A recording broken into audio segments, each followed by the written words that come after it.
മലയാള സിനിമയുടെ ആദ്യത്തെ 100 കോടി ചിത്രമായിരുന്നു മോഹൻലാലിനെ നായകനാക്കി വൈശാഖ് സംവിധാനം ചെയ്ത പുലിമുരുകൻ. കാടിന്റെ പശ്ചാത്തലത്തിൽ വലിയ സ്കെയിലിൽ ഒരുങ്ങിയ സിനിമ പ്രേക്ഷകർക്ക് ഒരു ദൃശ്യവിരുന്ന് തന്നെയായിരുന്നു.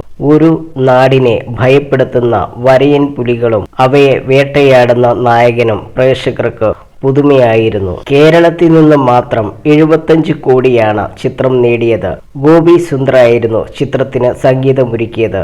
പുലിമുരുകൻ ആദ്യ ദിവസം തിയേറ്ററിൽ ഉണ്ടാക്കിയ ഓളം ഒന്നും മറ്റൊരു സിനിമയ്ക്കും ഇന്നേ വരെ കിട്ടിയിട്ടില്ലെന്ന് പറയുകയാണ് ഗോപി സുന്ദർ.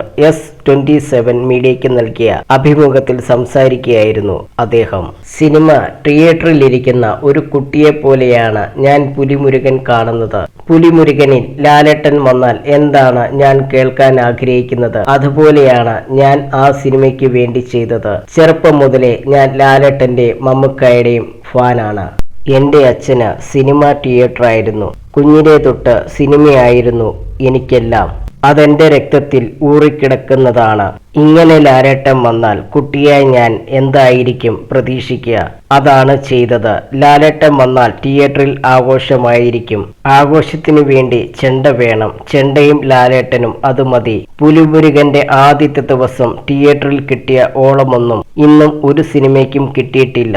അത് കണ്ടിറങ്ങിയിട്ട് വൈശാഖ് എന്നെ കെട്ടിപ്പിടിച്ചിട്ട് കരഞ്ഞിട്ടുണ്ട്, ഗോപി സുന്ദർ പറഞ്ഞു.